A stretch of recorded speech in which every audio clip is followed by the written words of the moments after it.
So I came here to the Lower Pilchuck Creek Wildlife Preserve to check out the creek and how it's looking after the crazy flooding and storms that we've been having in the local area.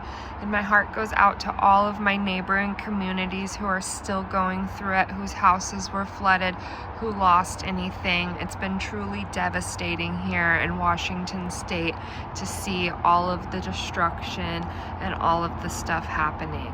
Something I wasn't expecting were all these infographics, which I'm really happy for. And this one, ironically enough, is explaining exactly why we are dealing with all of this flooding. So pre-settlement, back in the days, this area was originally a wooded wetland where two major fish-bearing channels meet, unmarred by roads, highways, bridges, and artificial banks. This land was culturally important to the Stillaguamish people and helped to sustain the fish and wildlife they depended on. And might I say, they still do depend on this land, and they are still here using this.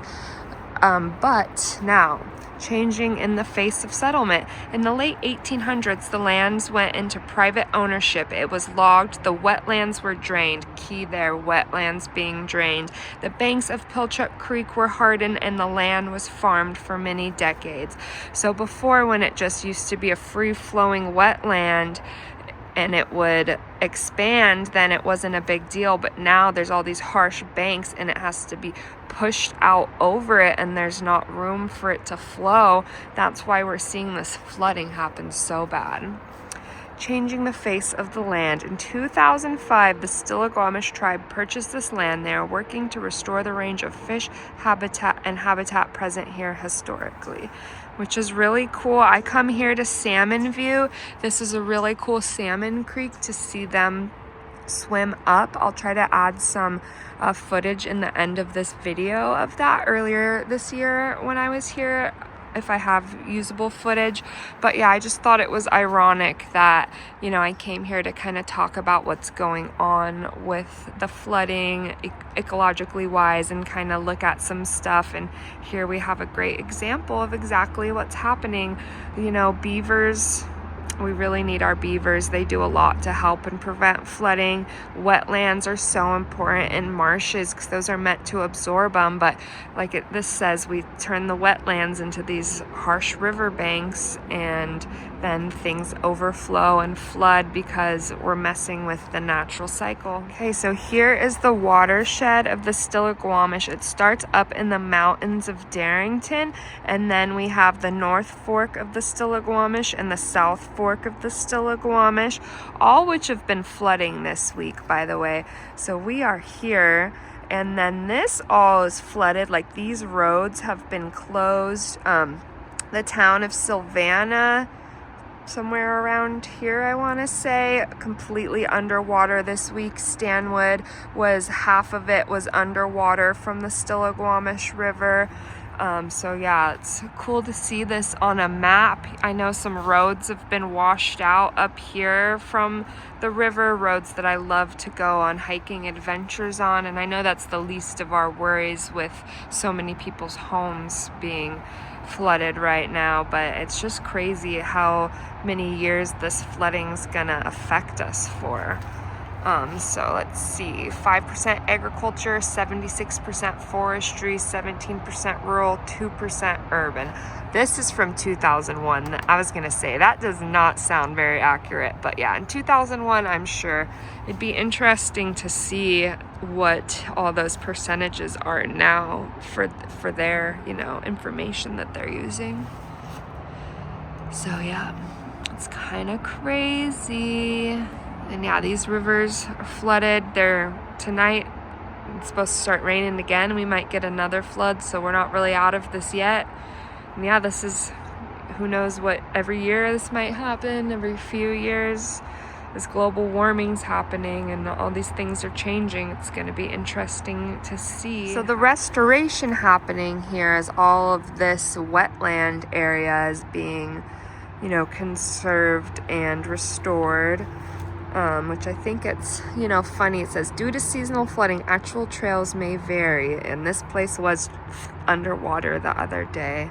It's looking kind of muddy down there. So there's lots of tree planting going on here to kind of help absorb some of the water and strengthen the ground, because tree roots really help stop erosion because they strengthen the dirt. So it's pretty muddy in here, really wet. Definitely can tell that the river was up in here, kind of by the way it's all on top, the mud's on top of all the leaf litter and stuff, showing that there was some flooding in this area.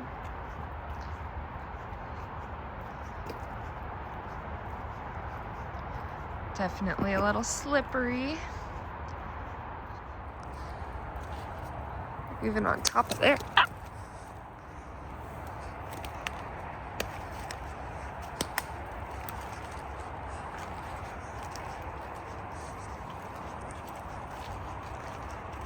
Lots of downed trees and branches and stuff. Oop, just slipped a little.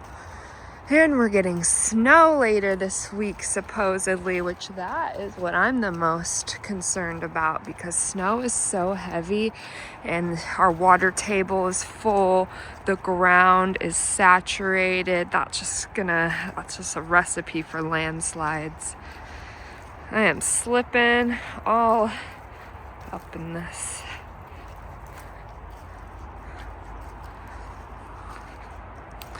There's the creek.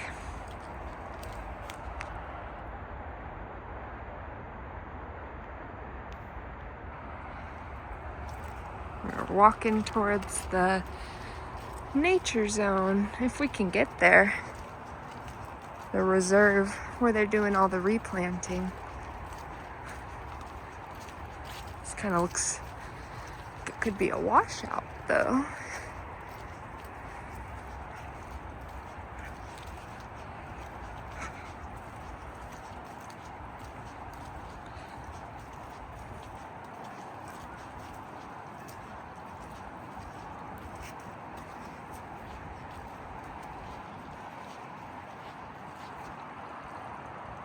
No, it still goes along.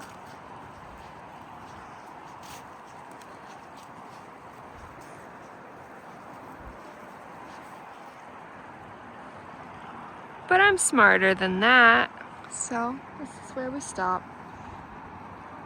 Nice and far from the edge.